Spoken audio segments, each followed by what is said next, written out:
Hi and welcome. Thank you for joining us tonight. I'm Melanie Benjamin. I'm the Philanthropy Director here at the Center. The Center's mission is to provide what research indicates are keys to healthy aging: physical, intellectual, and social wellness programs. Lifelong learning is a big part of this, and events like this create opportunities for us to engage with people and topics that help us better understand ourselves and our place in the world. This current speaker series, as well as each of the past 4 speaker series, have been made possible through the hard work and dedication of center volunteers and staff, and our speakers who give of their time, expertise, and experiences. These speaker series are provided for free and are open to the public, but as you might imagine, they are not free to produce.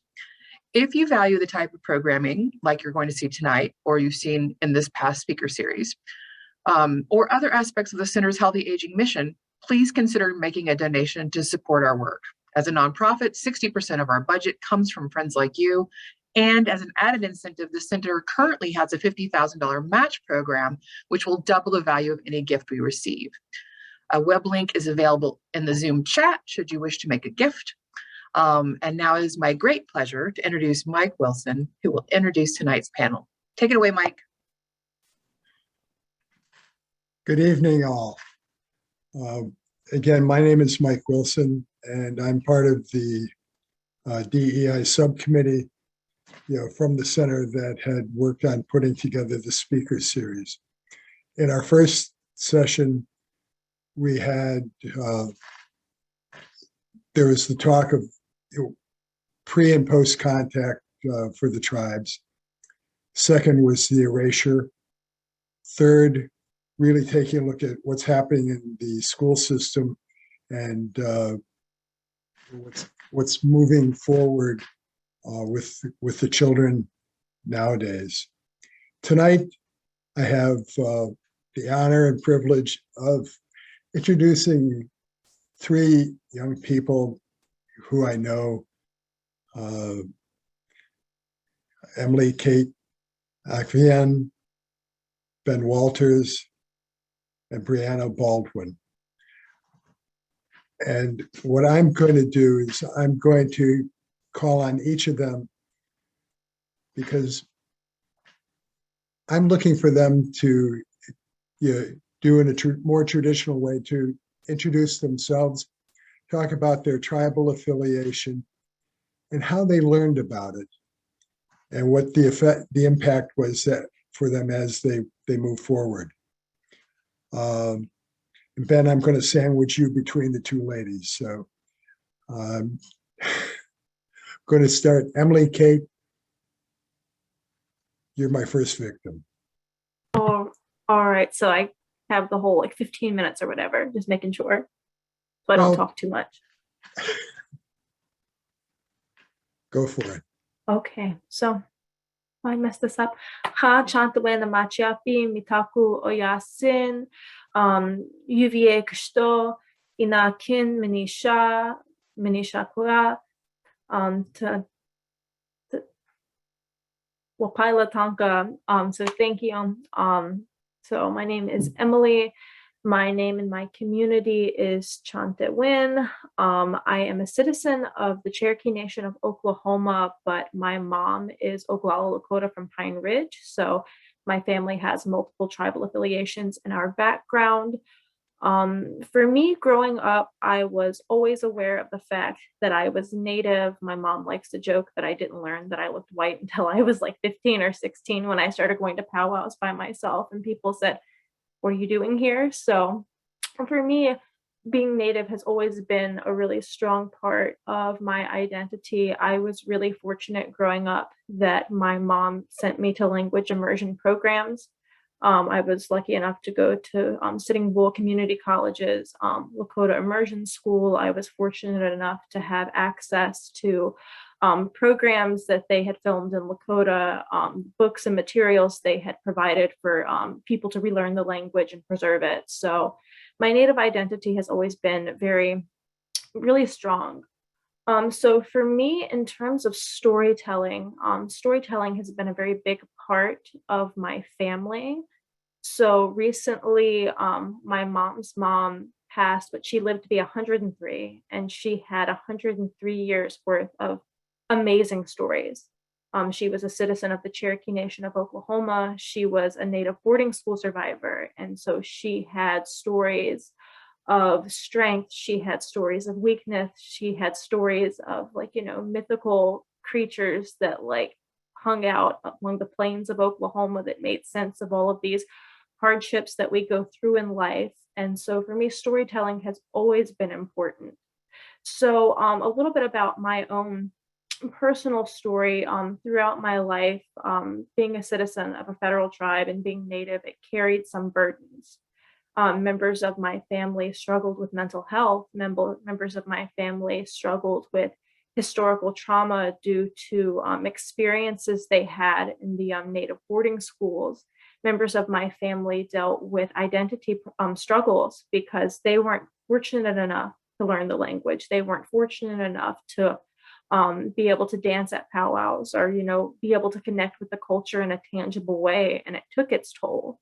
In the instance of my family, we lost someone due to severe mental health struggles. Our community didn't have the proper resources for those people. And so for me, as someone, especially in my teens, I struggled at, coping with these issues and finding my place. And what really helped me was tradition. And the key thing from that tradition that really served as, like, this beacon of hope for me were the stories. I learned the story of, like, what went behind the fancy dance. In Lakota, the word for butterfly is kimimila. And I was so lucky that I had so many elders come and tell me stories and say, you can be resilient like the butterfly. You can be strong like the butterfly. You can be beautiful like the butterfly. It inspired me to fancy dance. I learned the stories of the jingle dress dance, and I was given the right to be able to actually engage with that healing dance and pray for people struggling with mental health. I was, told stories of people in the past who were able to use our traditional tools, our traditional arts, as a way to, pray for our people. And so that was a way I was able to really grow as a person, were through these stories. And one common thing I think that's absolutely amazing about Indigenous stories, when we go back to our more traditional ones, they're very healthy. And sometimes our own communities, we struggle with problems, but these stories are very healthy. So in the Lakota community, we have Iktomi, who is a trickster. And this trickster addresses social taboos. He's addressed in many ways, if you analyze it: mental health, self-perception. Now, if you go within a Native community, I can clearly say within my own tribal community in Oklahoma and within my mom's tribal community on Pine Ridge in South Dakota, you don't talk about things like mental health. You don't talk about the challenges that you face or your community faces. It's just not something that you do. But these stories, on the other hand, go to the root of the problem, and they look at these issues right in the face. They bring it to you sometimes in a very pungent way, in a way that makes you go, oh, did he really just do that? But it's a way to, heal. It's a way to address it. And it's a way to have a healthy relationship with yourself and your community, your elders, your family, you name it. And so for me, storytelling was just a really big part of, forming who I am as a person. And then stepping outside of these concepts of, like, stories as Indigenous, folklore, as some people like to label it. I've also been able to really shape myself as a professional in, 2021 by the stories I've heard from members of our Native communities. So right now, I'm currently a graduate student at the University of Virginia. I'm studying higher education, which means I want to go and help kids make it through college. And I really got to this point by being influenced by other Native academics. I graduated from the University of Montana, and on my hard and cold days, it was the stories of elders. It was the stories of those people in the PhD program above me and how they did it and how they got through it and what they did, to really connect to their identity while still remaining, an academic, and in a place where those two identities, really clash together. And so yeah, storytelling was just very essential in that sense. And then also storytelling is just, it's important, at least in my family, to understand who we are and where we're from. My grandparents were from two very different tribes, different languages, different cultures, different historical, background. The Cherokee Nation of Oklahoma is known as one of the five civilized tribes. And so, we embraced, for the most part, Christianity. We, for the Trail of Tears, we had doctors and lawyers and people, opposing the US government and their actions. But then my grandfather's tribe, the Oglala Lakota Nation, on the other hand, was very untouched for quite some time and had a lot of resistance towards these colonized concepts that were being introduced to them in the area. And so these stories were a way for me to understand the differences and the two identities that I have that make up my Native component, but then also to understand how they're beautiful and strong in different ways. And so for me, though, storytelling was a really big thing growing up. Like I said, my grandmother was a very, very good storyteller, and she told me very important things. And one of the best and most powerful stories she could have ever shared with me was her own experience as a Native woman who didn't have the right to vote, her own experience as a Native woman who was taken to a residential school. She was, subject to very unfortunate treatment when she would speak her native language. She was subject to very unfortunate treatment because of the way that she looked. They cut her hair, but at the end of every story, she would say, "I'm able to recover from this because look at what you know. Look at what your mother knows. Look at what my other children know. Look at what the people who I have met have come to know. But the most important part is also look at what they're learning." And to see that being Native was this really growing thing, that you could grow within your Indigenous identity. And so for me, I really think that that understanding of my own Indigenous identity and my understanding of other people's identities, wherever they're from, wherever they're Indigenous to, whether it be Europe or Mexico or Africa, that they too could grow within their identity in their own time. So storytelling was definitely a really important thing for me, and it played a really key role in understanding these aspects.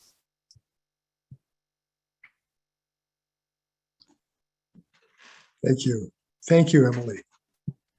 Emily Kate, I've known Emily Kate for a lot of years, and I'm really glad to see her. Brianna, you've got your hand up. Oh, sorry, no, it was like a clap, which did so great. Ben, you're up. Let's hear your story. Sounds good. Y'all, what's going on? Welcome on with Ben. My name is Ben Walters. I am a citizen of the Nottoway Indian Tribe of Virginia. I currently hold roles as both Powwow Committee Chair and Language Committee Chair in my tribe. So it's safe to say that I'm relatively involved. For me, just story-wise, I guess. Growing up, I always knew that I was Native, but it was always sort of I know that this is a thing, but I don't know what it means type of thing. I grew up in a mostly white neighborhood, going to a mostly white school. So it's like, yeah, I'm part Black, yeah, I'm part white, yeah, I'm part Native. Does that mean something? Then as I grew up, I started to get more interested in Native culture. Around middle school, high school, I started to really get involved with my tribe. I got really involved in powwow culture, and I started to do some indigenous crafts like making Native American flutes, which I still do. Then into college, I started to go away from powwow culture a little bit, and then to try to focus a little bit more on my people's culture specifically. And that's how I got involved with our language restoration work. So that's been a big part of my daily routine for the last 5 or so years now. Every day, just work on it a little bit and try and get the language back up to what it was before.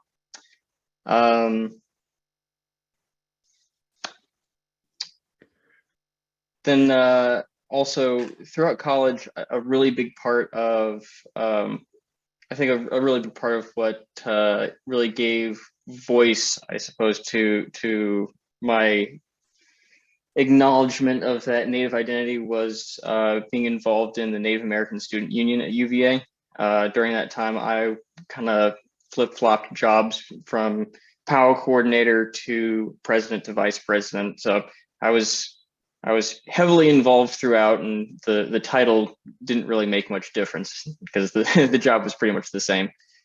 But yeah, we did a lot of really good work advocating for Indigenous causes, working with some other minority groups, putting on 3 powwows, and just having a great time, which is how I met Mike.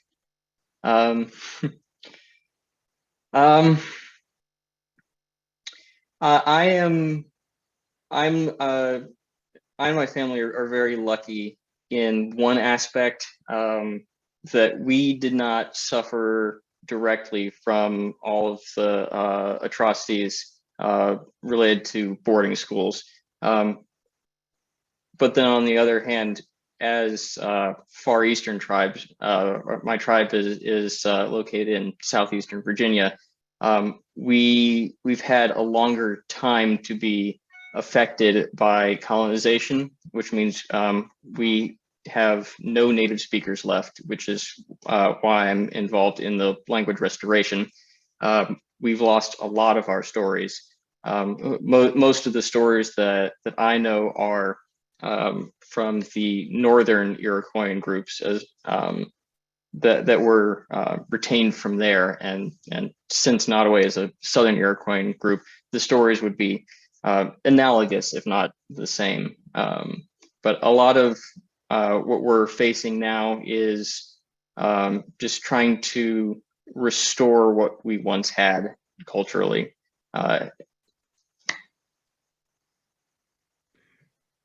And excuse me, how do you've talked about the language restoration. How important do you see that language restoration being for the Nottoway people? It is essential. When you have business meetings, or even if you have family socials, there's a certain subset of people that are going to show up, but then a lot of people, you know, this isn't necessarily their day-to-day life. They have jobs, they have families, they have to look after. But someone who has never spoken their native language before, who has never even heard their native language before, I found that as soon as you start speaking that to them, their eyes just light up.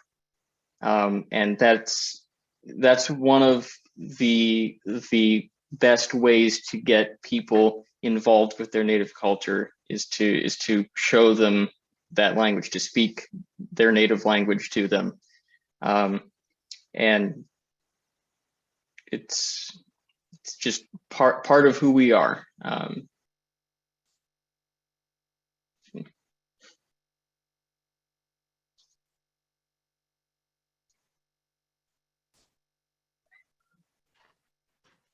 You were saying that you'd grown up pretty much white in a lot of respects, but with the understanding that you had a mixed heritage, Native heritage, African American. How did that understanding come to you about that Native heritage, and who did it come through? It came through my mom. My dad's side of the family is just white. My mom's side is the multiracial side. And most of her family identifies more as African American. But she always found a calling for the Native heritage, just something about it always spoke to her. And she passed that understanding and that passion for our Native heritage to me.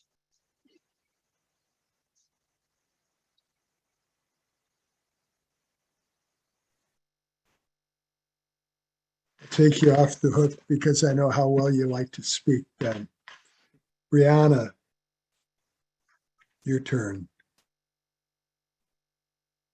Okay, so hi everyone. Ja es a Brianna Inishia.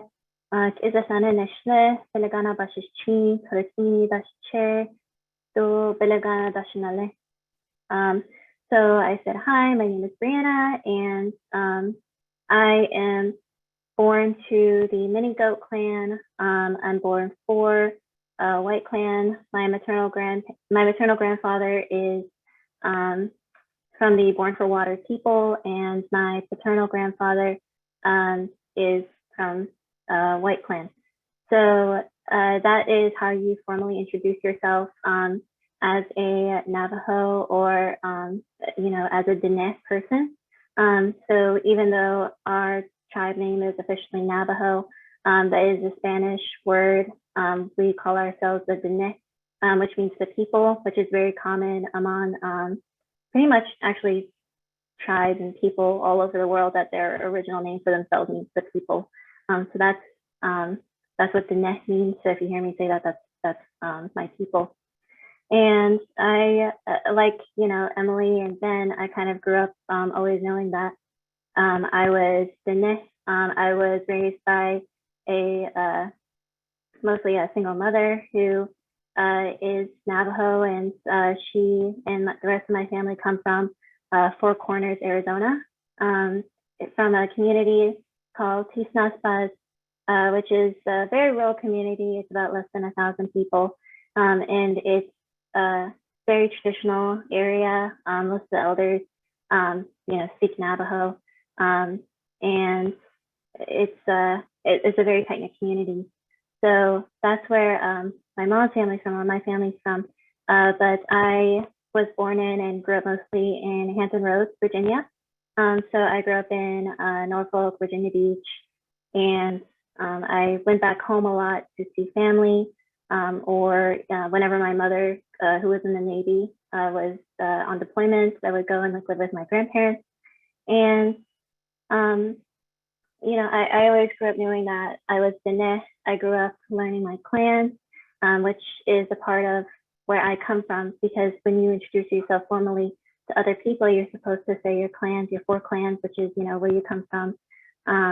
And I always, I grew up around my grandparents who, speak Navajo and are rich in living in tradition and ceremony and everything. And my cousins were my brothers and sisters. And so, it's a very tight-knit community. And it would be very jarring at times for me when I would live on the reservation. I would visit the reservation, the Navajo Nation, Four Corners. And so this is in the area of New Mexico, Arizona, and Utah. And, be around Navajo Nation is the largest Indigenous nation in the United States. And so I would be around mostly people who are also Diné or Hopi or Apache, many other Indigenous tribes live in the area, and be around other Indigenous people who spoke Diné, people who knew the stories, and, you played Indigenous string games and all that, surrounded by my culture. And then I would go back to living in Virginia Beach, where there's not as much Native representation. And on top of that, I would grow up in, kind of the U.S. curriculum, where a lot of, I believe, the way that the U.S. curriculum, primary education, teaches is that Native people are people from the past, that Native people are a conquered people or whatever, that we don't exist today. And, the amount of crazy stereotypes and, sense of the questions I got as a kid could probably fill a book. But it's kind of, it was very jarring, because I grew up around my family and my people who were very much alive and well and strong, and, try to continue to uphold tradition. And then I would go back live in Virginia Beach, and people would be like, oh, you know, what's a Native American? So that would be very interesting. But yeah, so I grew up mostly in Virginia Beach. I went to undergrad at Christopher Newport University, and then I got my master's of biomedical science at Eastern Virginia Medical School. And now I am a first-year medical student at Eastern Virginia Medical School. I wasn't really as much involved in advocacy work concerning Indigenous issues until the past year or two. Particularly what spurred that for me was seeing the effects that COVID-19 had in Indigenous America. You know, it was very devastating to Indigenous populations, and, you know, particularly as well to my home on the Navajo Nation. And, you know, at one point, the Navajo Nation had more cases of COVID-19 in like June of 2020 than in the per capita than the entire US. And this was something that people weren't talking about. And even more surprising to me, in the curriculum, people still weren't talking about it, that we were, you know, the group that was kind of most affected as far as cases, hospitalizations, and deaths per CDC data than any other group. Yet we have the highest amount of vaccination rates. And a lot of this can be attributed to the fact that we have an existing health disparities, that on a lot of reservations and nations, there is issues with access to drinking water. There's issues with access to clinics. The clinic in my own community in Tisnazpaz shut down about a few years ago. And my auntie, who is a paramedic for the entire Navajo Nation, which, you know, spans Arizona and New Mexico. So she can get a call for an emergency and have to drive an hour and a half, you know, across the way. And that, I feel like, you know, goes to show like the lack of access, you know, that there is a shortage of access to where, you know, my auntie has to drive an hour and a half in an ambulance to go pick up someone who called for an emergency. So, you know, that made me angry. The fact that people weren't talking about this, the fact that people don't understand that there are a lot of issues on reservations as far as access to care, access to resources, access to, you know, things as simple as firewood to keep them warm during the winter. And that kind of spurred my involvement into, currently I'm a part of NASU, the Native American Student Union at UVA, as the chair of Health and Medical Education Outreach, to try to see if I can get some Indigenous students into medicine, because Indigenous students are more likely to go back to their communities and take care of their people. And I am trying to work on getting Indigenous health disparities talks more into the UVA curriculum. And I'm currently working with the Association of Native American Medical Students to try to see if I can help get support Indigenous students in medicine and get more Indigenous students into medicine, because Indigenous students and medical students really understand, you know, respect for spiritual medicine, respect for medicine men, which are very, you know, still ubiquitous in our communities, and you know, caring for elders, many of whom in my community still speak only their native language, just, you know, the and, you know, trying to see if I can get a greater impact to try to close those health disparity gaps and try to like get care directly to the people. So that's kind of my mission since this all started.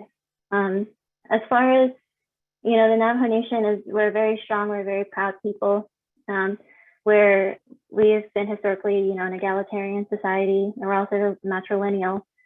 So clans are passed down through the mother. And because of that, women also have a lot of power in our communities.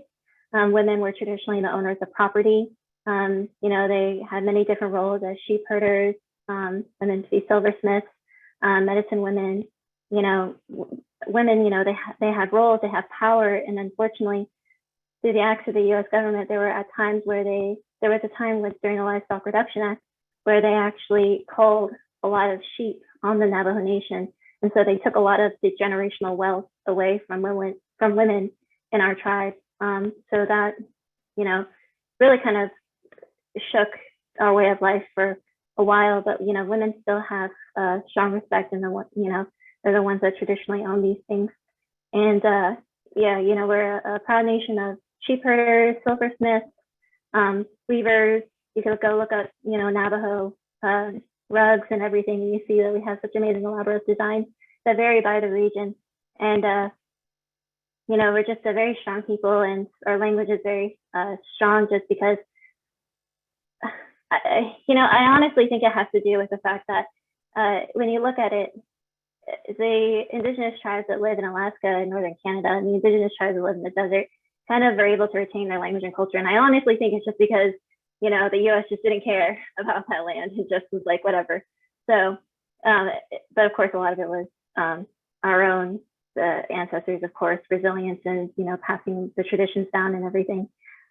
So, to us, our language is everything. It's how you tell stories. It tells how we look at the world. Our language is very different in that the way that the language is structured is that everything relates to itself, even inanimate objects, even, things that are in space and time that can't be communicated in English, are connected in Navajo culture.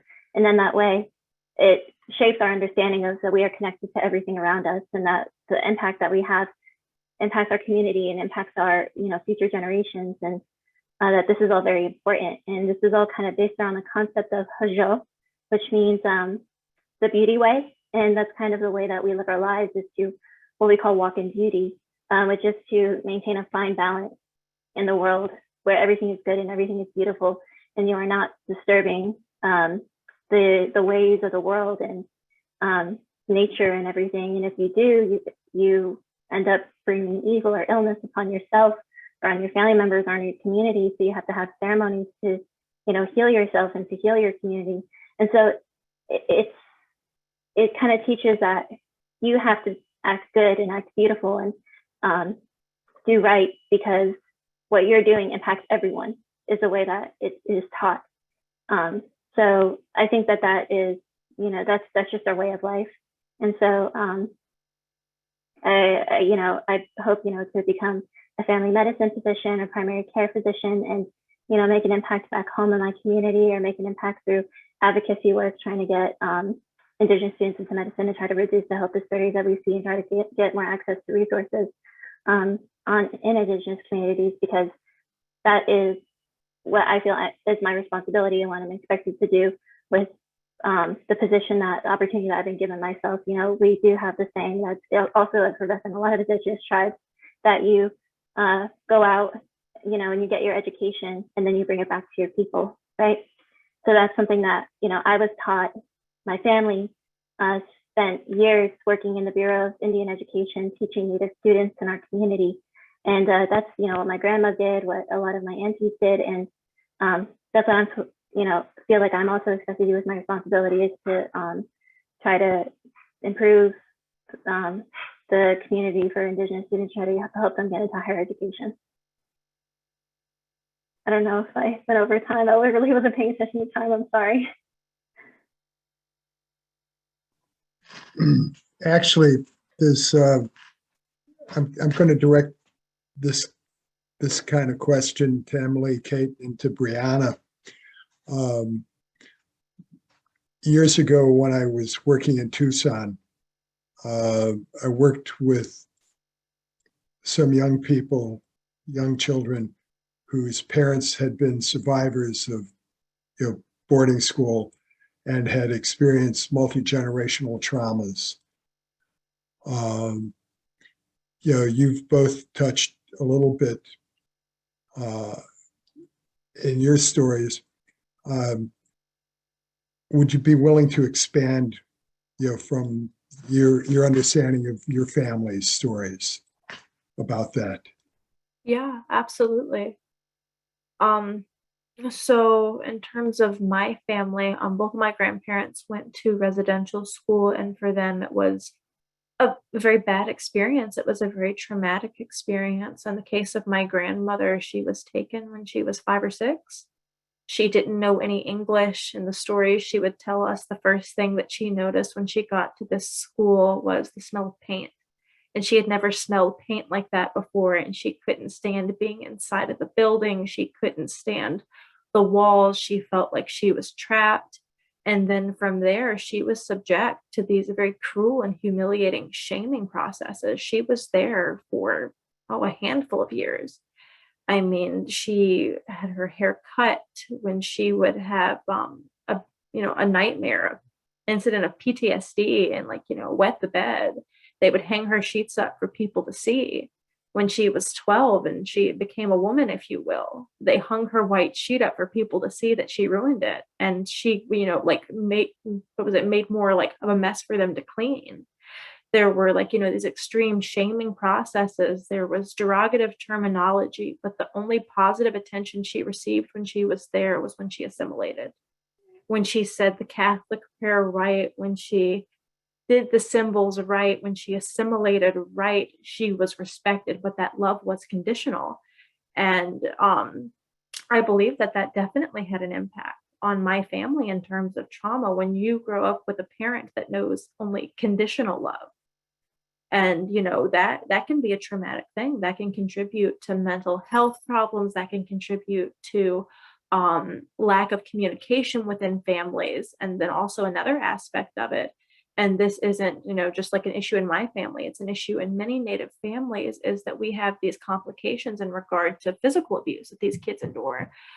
So in these boarding schools, people would deal with extreme physical punishments, very extreme physical punishments. My grandmother said she was beat on a regular basis if she, talked in her native language. If she engaged with something that wasn't colonized, she was punished for it. And that's passed down. Those kids grow up to be parents, and parents that don't have coping mechanisms, parents that don't know healthy boundaries, parents that don't know talk to your kids. And so unfortunately, and in the case of my family, those patterns trickle down, and it stops with me. Absolutely, it stops with me, but at the same time, it takes its impact. And in my grandmother's 103 years, she had a lot of kids. Now, she was amazing to her grandchildren, so sweet with us, but I mean, still, that was a lot of kids who unfortunately continue to cycle, and children that continue to cycle. And so boarding schools definitely have had a very big impact. In the case of my mom's dad, same story. He went to a boarding school in South Dakota when I was studying Native American studies at University of Montana. I had the eerie privilege of being able to hold official government records of the documentation of when they would go to these schools and count, this is how many kids we had at the school, this is what they have to eat, this is how many boys, this is how many girls. And to know that, my blood was on that list. And when they, had the privilege of writing down these numbers and keeping track of all of these kids they were assimilating, he was there being mistreated. And so, same story, wet the bed, was beat. Same story, spoke his language, he was beat. And the only really silver lining, when looking back at his story, is that I know the language that my mom's dad was beat for speaking, I know enough of. And so, there are some, stories of strength that, at least I personally can take from these stories, as I can know my grandparents dealt with god awful things. But I dance at powwows. They weren't allowed to. It was outlawed. I want to say until the 1970s in the US, that was outlawed. I do it. I speak my language. That was outlawed. I do it. And even, more powerful now is that being a Native woman in 2021, I have a vote. I have a voice. I'm pursuing higher education, and I'm able to take their bad experiences and their traumas and the traumas that were passed down to me and say, I'm going to be a Native woman in higher education and end that stigma, so that, the students I work with don't carry that connotation of school means, non-Native people, white people, and shaming.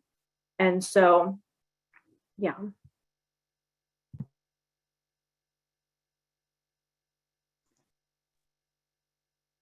Brianna? Thank you for sharing your story. Technically, the school that all my aunties and my mom went to was a boarding school. They were not boarders because they lived 10 steps away from it. I think that's the only reason the school was built by missionaries, but the school wasn't, that they didn't have as many issues, was just because the land that the school was built on was originally my great great grandfather's land in the community, and he gave it to the government to say that you're going to build a school here and it's going to help the people.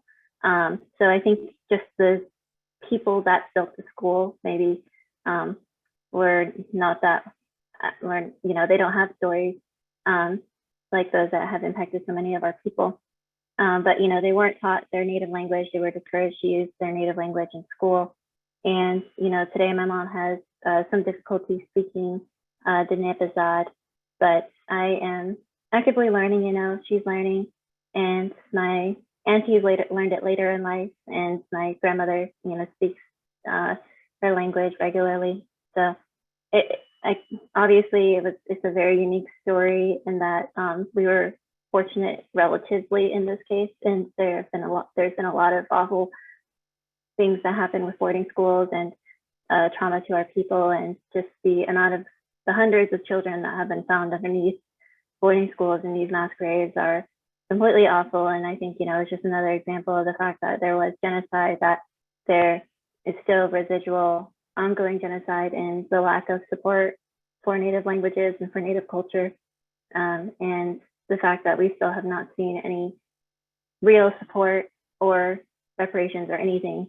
I don't even know how you can give reparations enough for it, but for the fact that we're finding all these children now today.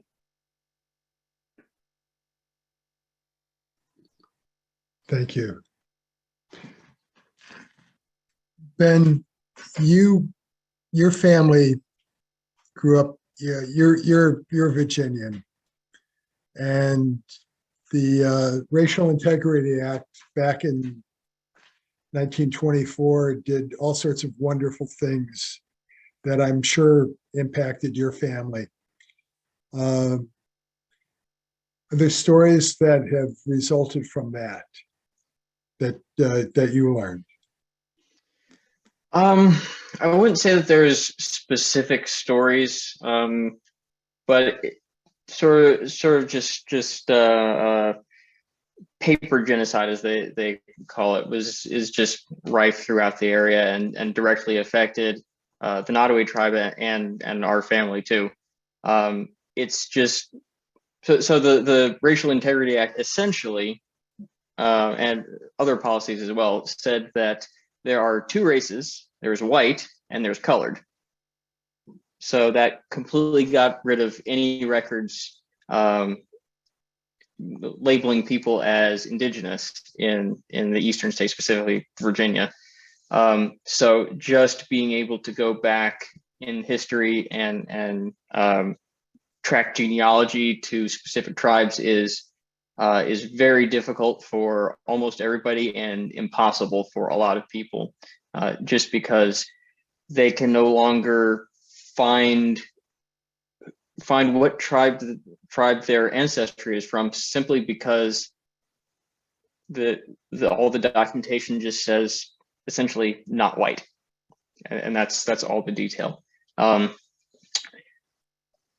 So and there was a lot of racism, a lot of laws against Indigenous people specifically that went along with that, and part of that is also why our tribe is still fighting with the recognition process, because in order to avoid all of those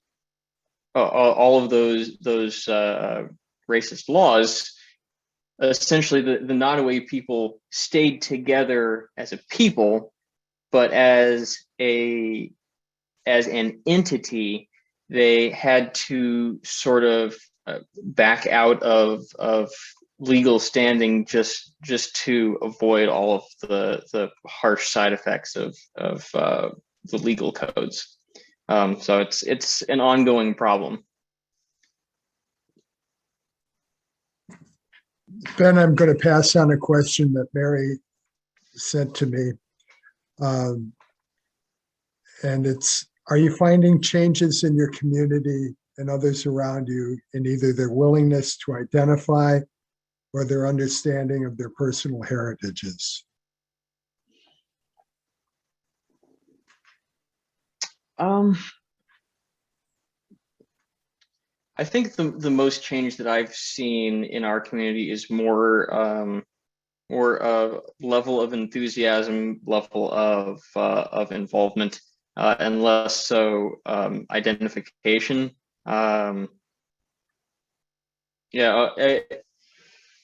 there are a lot of people who had family stories that they were Native and have come to the tribe with their genealogy and become citizens.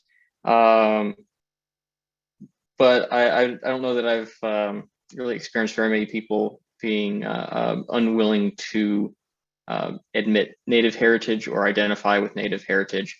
It's just that some people are more interested than others.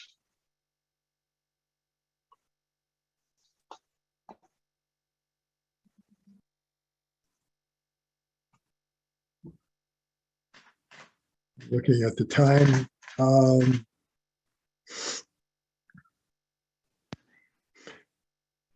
You've each really identified, places that you're starting to move to professionally, and what motivated you, and that native piece really seems to have been a key. There's such an unfamiliarity in the greater society of what goes on with Native peoples.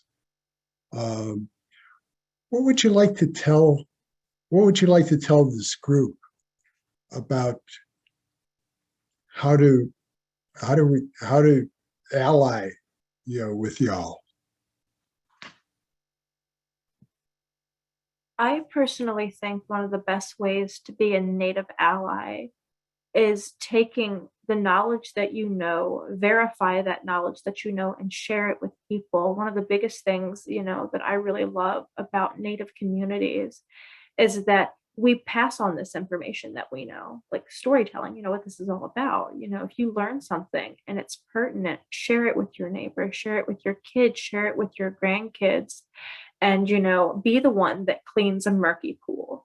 Right now, Native and non-Native relations are, overridden with miscommunications and misunderstandings. And how beautiful would it be if, the next generation was raised with all of the information that they needed so that the water could be clear, that we could have healthy relationships, and there could also be a clear bridge to communication so that, Native people and non-Native people could work together in whatever way appropriate to address some of these issues, whether it be health disparities, mental health, unrecognized historical traumas. Communication is there, but we just need that education before that communication can occur.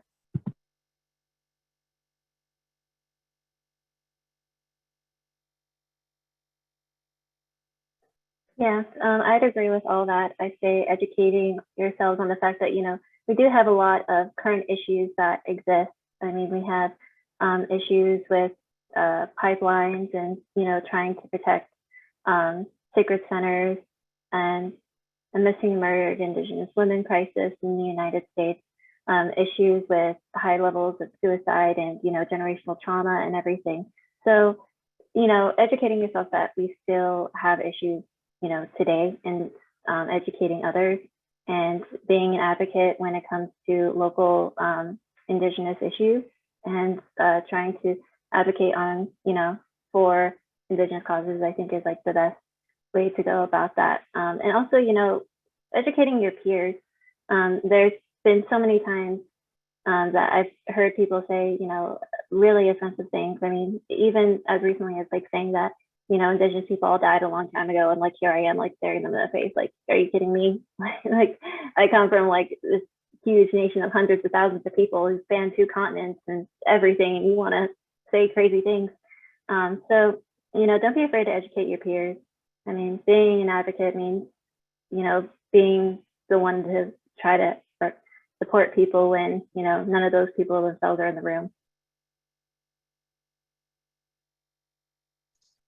Yeah, I have to agree.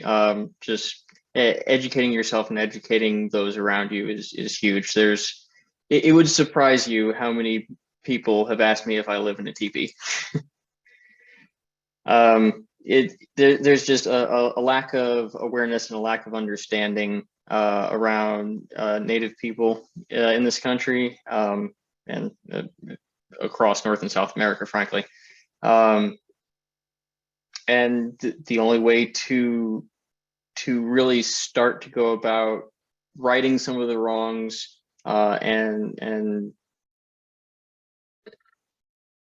you know, the only way to go about it is to understand the problem, understand where Native people are coming from historically and culturally, understanding where we're coming from today. There's a lot of different issues that Emily, Kate, and Brianna have mentioned. There's also in the East, there's a lot of movement on the land back movement. It's a returning indigenous lands to their original inhabitants, because again, most if not all Native peoples have that really solid connection to their homelands. So supporting those endeavors, supporting politicians who support those endeavors, just speaking to your friends and your family about it and getting the word out. Yeah, I think it's important for people to understand that our issues are not, mutually exclusive, right? Like the land that we're fighting for is literally land here, in America within these states, right? Like we're fighting for the climate, we're fighting for people here to have access to drinkable water and, firewood and everything for the winter. Like our issues are also, sometimes like your issues as well, as far as like keeping this place clean, keeping this land clean, fighting for the original people here. So that's something important for people to realize, is that our issues are not exclusive. I definitely agree with that, Brianna. You really hit the nail on the head right there. I'm a high school teacher as one of my jobs, and I teach world literature. And when I was introducing my students to Native literature, they're all freshmen, like 12 to 16 years old. I started telling them about Native issues, and 3 students got really upset with me. And they said, Miss Abakian, these aren't Native issues. These are world issues. These are human issues.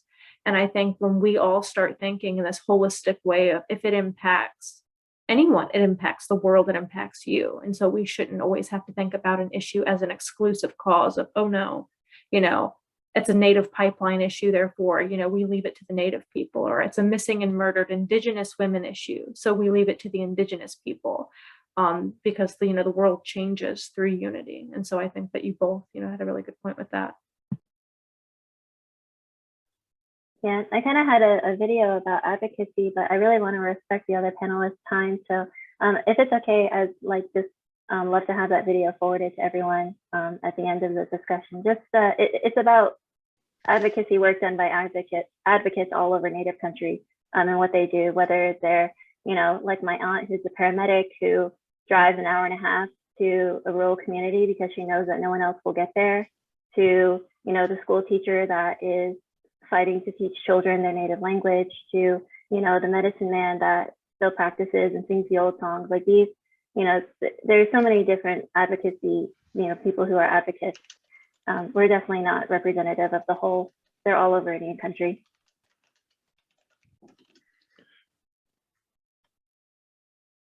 I will definitely forward that video to everybody. Thank you.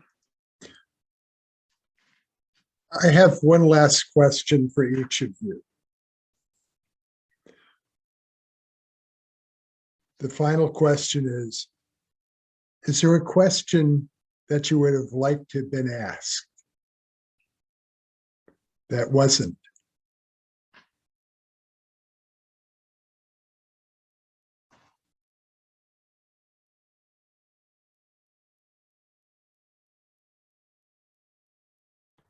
I'm gonna be funny here and say, is it fry bread or Indian tacos? But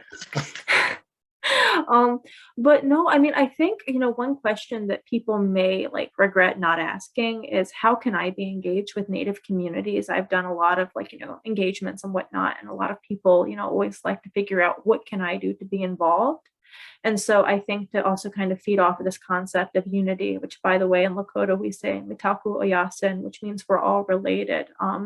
If, any of you are interested in engaging with, the Native community and you're wondering like, well, how can I go with my family? What can we do to be involved? You're really lucky because here in Virginia, we have a handful of tribes, state and federal recognized.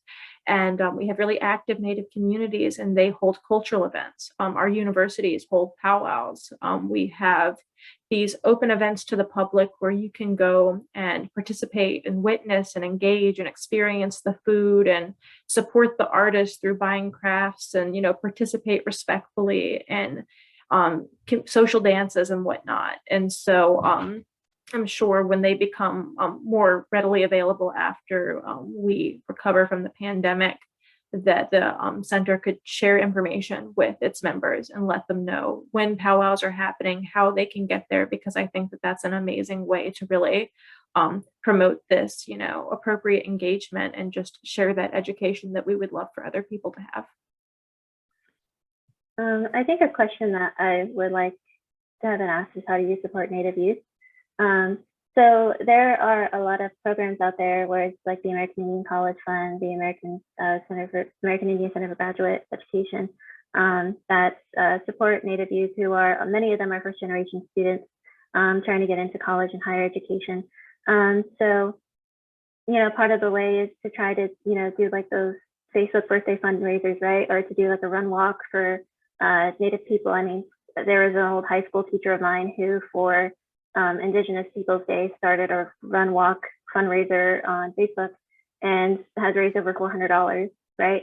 So that's already a course for Indigenous person to take that's, gifted from the American Indian College Fund through donations like that. So that's a way that you can support and, just getting to know the Native people in your area. I mean, you guys, like everyone's invited to the powwow, right? Everyone can do the 2 steps. So.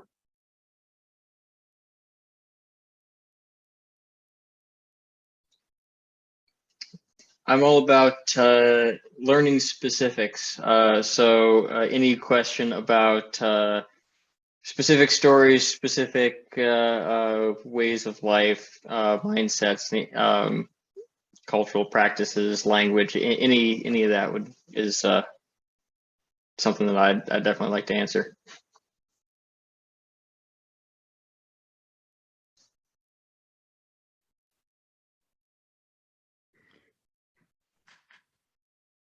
Emily, Kate, Mary sent me a message and asked, the great question of baking powder or yeast. We've got the oil ready. I'm excited. Listen, I'm pumped. Oh God, I'm not allowed to cook fry bread though. I'm not gonna, it's a story, but I'm not gonna share all of it. I'm banned from a state park for burning a cabin down trying to make fry bread. My family can attest to this. The 4 white girls that I traumatized can attest to this. So that's why I'm not married to a Native. I can't butcher a sheep, so I'm there with you. So, Oh. but if it's not bluebird flour, it's not happening as far as fry bread goes. I'm definitely baking powder camp because I don't have enough patience for yeast.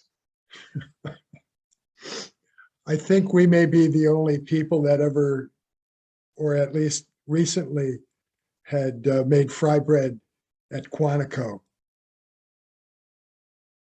When my nephew was 4 years ago, when my nephew was in training at Quantico, we went and made fry bread at Quantico. So. Representing. University of Virginia finally this semester recognized a minor in Native American Studies. What do you guys think about where UVA needs to go future-wise? So For me, like I went to U Montana for my undergrad, but I did 2 years at Piedmont. And while I was at Piedmont, I engaged with UVA and also did some classes at UVA, but not full time. What I noticed is that UVA has made progress. Now that I'm here as a graduate student, I can see that, you know, we have more awareness of like, you know, modern day Native issues. We have a lot more like respect, in my opinion, happening on campus. I mean, I remember, what was it, like 2015, 2016, when like the newspaper on April Fool's Day made fun of the powwow committee. I'm sure you remember that one, Ben. Oh, it was cringeworthy. They were using like racist verbal caricatures to describe Indigenous people. And I think that if that were to happen right now, it wouldn't happen as bad. I've talked to undergrads since I'm studying education. I've conducted interviews, and with the Indigenous identifying students I've had the privilege to talk with, I've heard, you know, in their experiences, stories that are very different from what we would have heard from Jessica McCauley, for example, what we would have heard from, like, you know, people that were at, you know, UVA engaged in the Native community back in the day. So I think that some progress has been made, but I always think that there is room for improvement, even at the School of Ed. I mean, we had a professor this year for my cohort divide us into groups. And she divided one group and just referred to them as the Dene Nation. And then they proceeded to refer to themselves as like this like slang term, like, you know, and like trying to make a rhyme, something with Dene, and they really weren't grasping the concept of, like, you know, you're using the name of a nation for your group. And so there's still progress to be made. There's still awareness to be had. But yeah, UVA has definitely made progress. And I think that them getting that Native minor is a nice little academic touch. I have a bachelor's degree in Native studies. It's a very valuable thing. It has the potential to work with local communities, bring back their languages. In Montana, we worked with the Unscapi Pagani Nation, and we had elders teach us languages. So I think that if UVA utilizes that minor the right way, they could both get increased like academic engagement in terms of an understanding of Native communities, but then also increased respect, because with that knowledge comes respect. Yeah, I think that UVA has a long way to go, like many institutions, especially here at the medical school. Like I said, there's like a complete lack of curriculum at all insofar that I've seen. I'm only halfway into my first year, but apparently I've heard from other students that, you know, there's really a lack of any education about the issues that Indigenous people face, which is crazy to me because we suffer from, you know, crazy rates of hypertension, diabetes, and you know, mental issues and everything, or, you know, health issues. And so it's very upsetting to me. And so that's what I'm trying to work towards, is trying to increase awareness in the curriculum. But I also feel like UVA, as a state public institution, has a responsibility to try to use their pathways into medicine to include more Indigenous students from high school or undergrad, to try to get them into medicine, because that is something that we're seeing, is that, you know, there's drastically low rates of Native students going into medicine. And that, I feel like, is a responsibility of the institution to try to increase. I mean, the Monacan Nation is planning on building an Indian health service, you know, within, you know, a few years after federal recognition, after they just got federally recognized. So, you know, that's a responsibility that UVA has that needs to meet.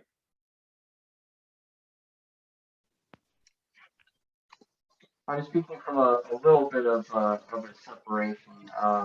Graduated in 2018.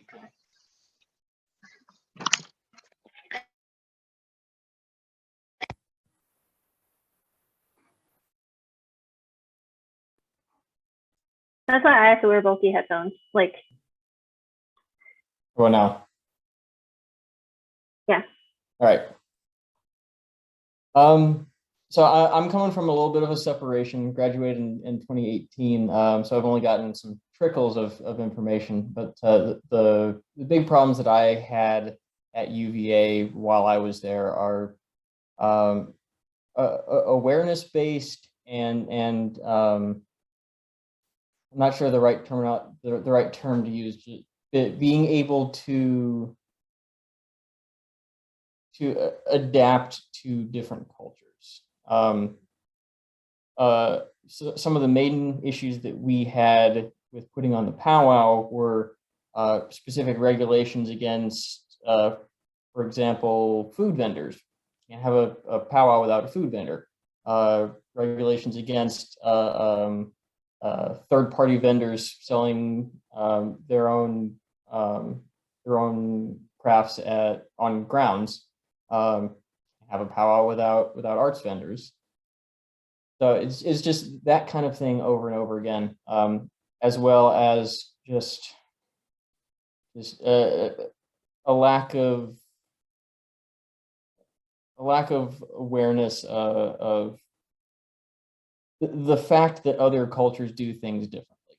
Essentially, it's not a one-size-fit-all world, and that's how UVA, at least in the past, wanted to handle it. I've heard that's getting a lot better. I've heard that NASU is currently getting a lot more support than they were getting while I was there. And again, the addition of that Native Studies minor is a big step forward. So I think directionally correct is the way to go. Yeah. This is completely unrelated, but another way you can support Indigenous youth is to support Indigenous businesses. So there's a lot of, private Indigenously owned businesses out there, that are selling everything from, makeup to candles to, actual Indigenous made, moccasins and mucklucks and things like that. So, you don't have to get like the $100 boots from us. You can get it from, really like Indigenously involved businesses that, make them original. So a lot of Native youth out there are becoming entrepreneurs and creating their own businesses. So supporting Indigenous businesses is a great way to support Indigenous youth.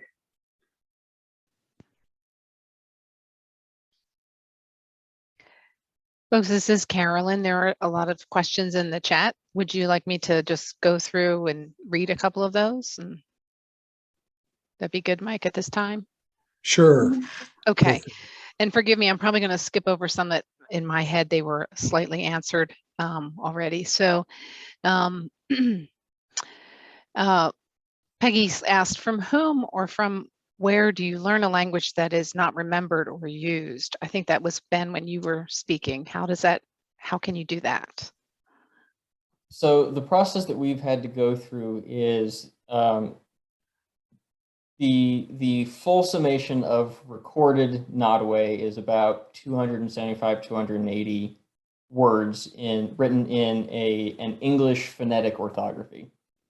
So what we have to do is go from that English phonetic orthography and compare that to related languages.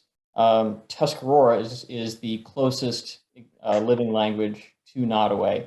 And then it's also more distantly related to the Five Nations Iroquois languages up in New York, as well as the I'm trying to remember the Wendat and Wyandotte languages, which are based on the historically named the Huron. So they're all related. They're all Iroquois languages. So we have to go in and take those languages and documentation from those languages, compare it to what we have in Nottoway, and then reconstruct the structure, the phonetics, the grammar, just piece by piece. And then what we're left with is a set of rules that allow us to translate from one language into Nottoway, so that from triangulating from all those different languages, we can come up with what's as close to original Nottoway as we can possibly get. So it's Wow. a lot of very booky work. Wow, that's extraordinary. Enid Krieger said that she thinks the similarities between Native American and African American issues, particularly as they pertain to the importance of language. Africans belong to various tribes, were stolen from their countries and packed onto ships where they weren't even able to communicate with one another. It's more of a comment than a question, but if anybody wants to comment on that, please feel free. So then, go ahead, Mike. I think one of the things that, Emily, Kate, and Brianna both really attested to was the fact that, for those family members who wound up, being sent to the residential boarding schools, where their heritage was stripped away from them. And all too frequently, the boarding schools were havens for sadists, pedophiles, and others. The number of disappeared children who, were right now between Canada and the US, there's over 6,000 unmarked graves that have been found at these boarding schools. And there's a reason they call them boarding school survivors as opposed to graduates.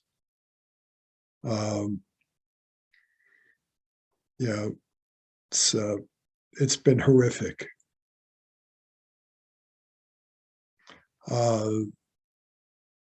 I know that I have a familiarity with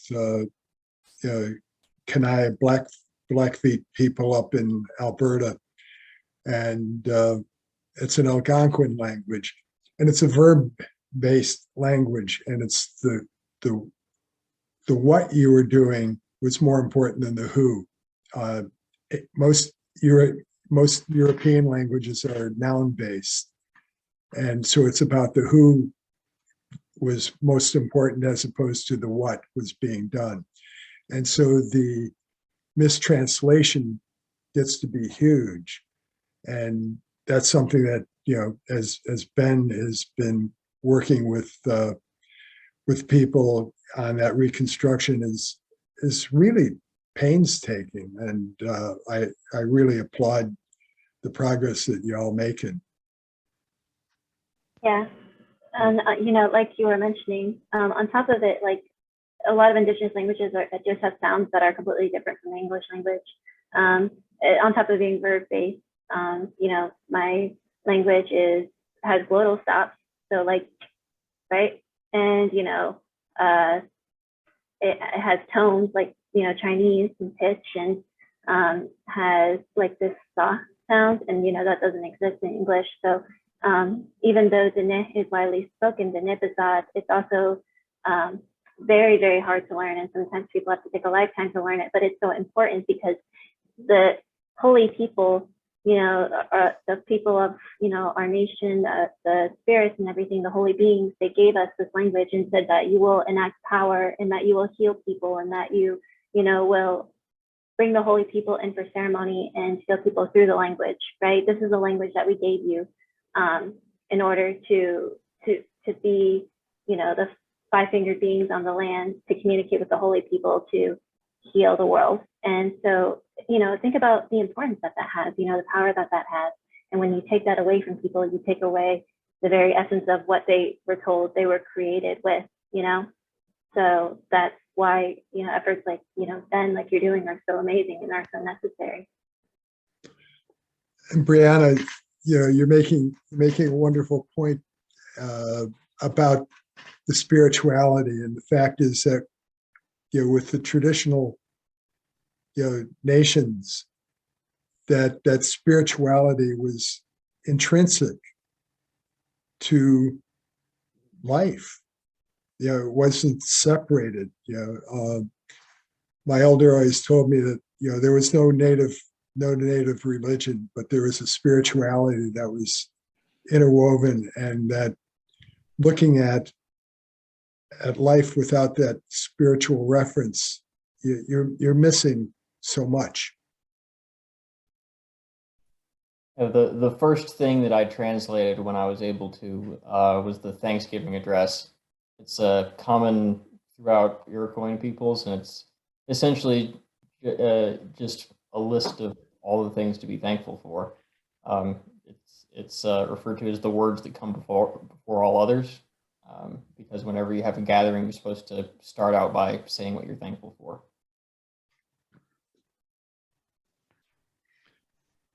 A couple of people have also asked, where can you find contact for Indigenous businesses?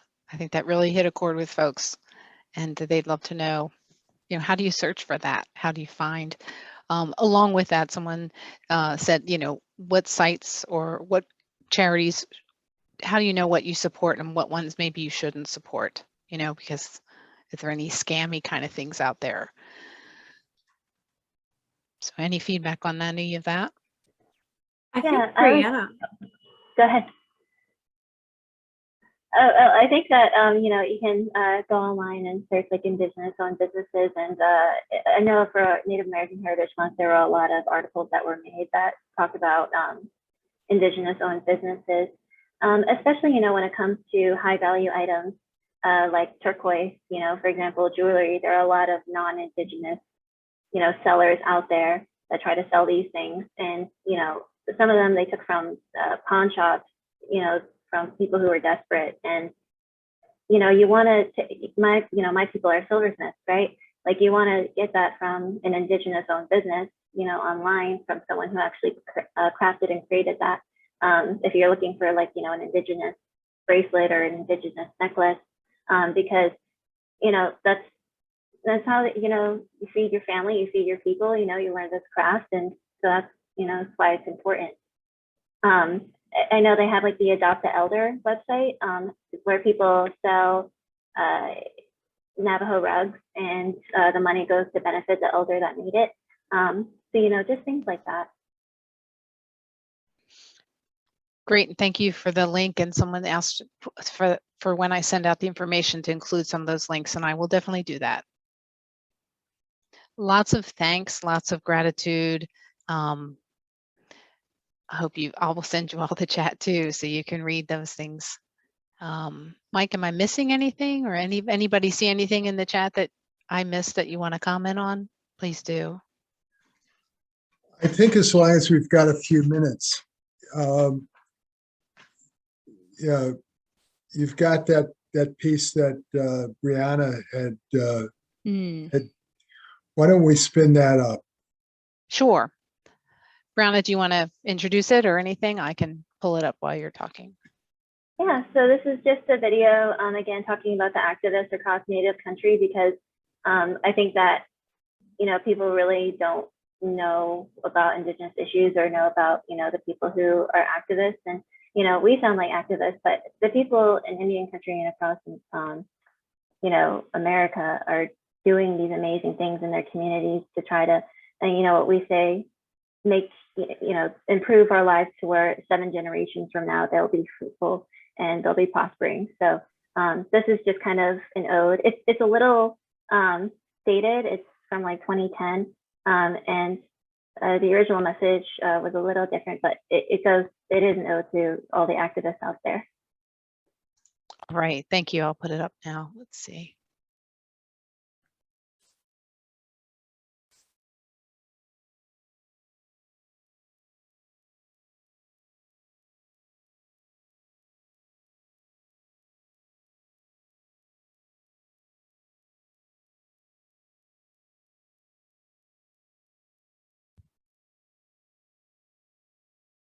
Geronimo was not killed in Pakistan. Geronimo was a college student in Lawrence who refuses to be a statistic. Geronimo was not killed in Pakistan. He's alive in a woman from Oakland who tutors and mentors Indian kids growing up in the city. He is alive in a single mother from Tahlequah who talks to her kids in Indian because she won't give up.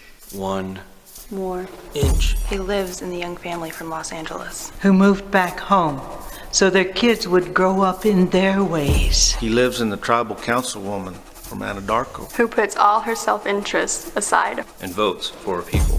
He was not a billionaire. Who cowardly commanded planes into towers. He was not a code name or a mission call sign. Geronimo did not die in Abbottabad. He is alive in Sisseton, living in the elder who refuses to die. That fluent speaker that shows up every day, saving the language one story at a time. He lives in the lawyer from Black River Falls who beats them at their own game. He is alive in the domestic violence victim from White Cloud who decided to fight back. He is not the suicide victim, but a friend from Cannonball who will talk you out of it if you just call. He is a U.S. Army sniper scout from Pawhuska that climbed the mountains of Afghanistan looking for Al-Qaeda. He is a civil servant from Gila River who learned the entire system just so she could get it off the backs of her people. He's the grant writer from Shiprock. who stays up all night trying to get her people access to drinkable water, He's a paramedic from Wide Ruins. who drives the ambulance faster because he knows no other help is coming. He's the farmer from Holdenville who knows he's putting more than just seeds in the ground. He is alive in the woman from Sky City. Who prays before every meal because that's how she was raised. He's the filmmaker from Mesa. Who says this story isn't just about Geronimo. He is the parent from San Felipe. That volunteers to take the kids to all the soccer games. Because she likes to see them win. He lives in the professor from Honolulu. Who fights day after day for the sovereignty of her people. He is a tribal maintenance man from Wewoka. Who would give the shirt off his back if you asked him. He's alive in the fisherman from Niabe. Who refused to get out of his boat. Geronimo was not killed in a Pakistani mansion. He is the social worker from Pawnee. Who does more with less. He is alive in the old man from Clinton. Who tells the kids where the songs came from. He lives in the nurse from Bristow. Who would lay down her life if it meant her people would stop hurting. Geronimo is the history teacher from Akwesasne. Who knows that truth does not come in versions. He lives in the Hokulea. Traveling the Pacific by stars. He is the youth worker from Fort Yates. Taking her nieces and nephews to ceremony every chance she gets. He lives in the community organizer from Fort McMurray. Who is fighting the tar sands. The largest destructive development On the planet. He's alive in the chief from Arctic Village. Who went to the United Nations to fight for his people's territory. He is a language immersion teacher from Browning. Telling his students why they must wear moccasins. Instead of Nikes in their school. Geronimo lives in Post Falls. Mount Pleasant, Red Lake, Chinle. White Swan. Gray Horse. Mayetta. Ada, Horton. Red Rock. Campo. Clear Lake. Hoopa. Wombly. Bishop. Wind River. Marty, Laguna, Waimanalo. Burns. San Carlos. Mescalero. Rocky Boy. Urington. Stroud. Shinnecock. Juneau, Geronimo was not killed in Pakistan. He is a government worker from Fort Berthold. that shut down the oil rig from dumping sludge in the creek. He is a track star from Gallup. Who runs like his heart is on fire. He's the grandmother from Whitego. Teaching her granddaughter to bead. He's the grandfather from Porcupine. Teaching his grandson how to take care of horses. The father from Bemidji. teaching his son how to harvest wild rice. The mother from Tama. Teaching her daughter to sing. He is every Apache living in Lawton. Right now. Geronimo isn't dead. He is alive. He's alive. He's alive. He's alive. He is alive in me. Me. And me. And his real name wasn't Geronimo. His people call him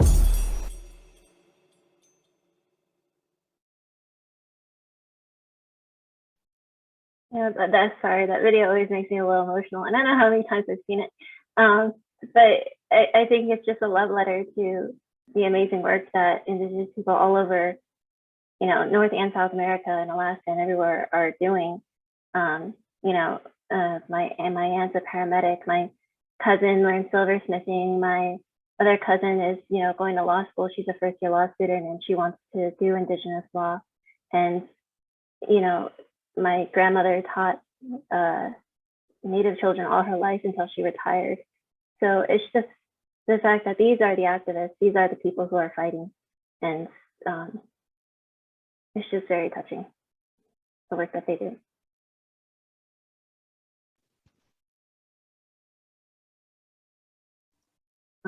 So, when people like to say, oh, Indigenous people, they don't exist, or, they say these things, Sitting Bull died long ago, things like that, they're alive in the work that Indigenous people do today, that Native youth do today.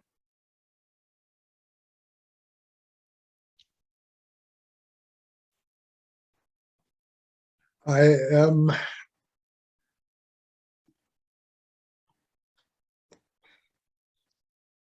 so grateful for the three of you.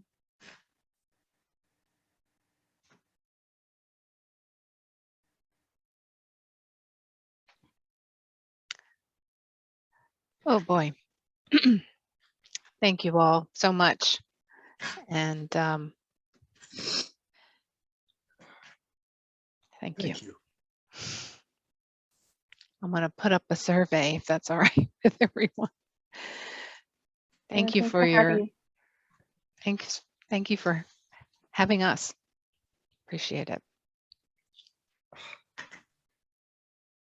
I'm also going to unmute everybody so they can say thank you. Hold, please. Don't have to, but you're more than welcome. Okay, so now you are able to unmute yourselves, folks. Thank you. Thank you. Thank you. Thank you. Thank you very much. Thank you. Appreciate for your honesty. Thank you. Thank you so much. Wonderful. Thank you. Wonderful. That was Beautifully done.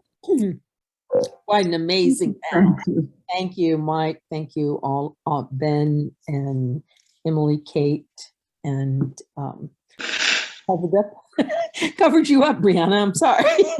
My servant. It was lovely. Thank you so much. We need another session of this. Yes. Thank you. Thank you, Excellent. Brianna. Thank you, everyone. Thank you, It Brianna. was wonderful. I won't soon forget this. And thank you, Mike, for pulling it all together.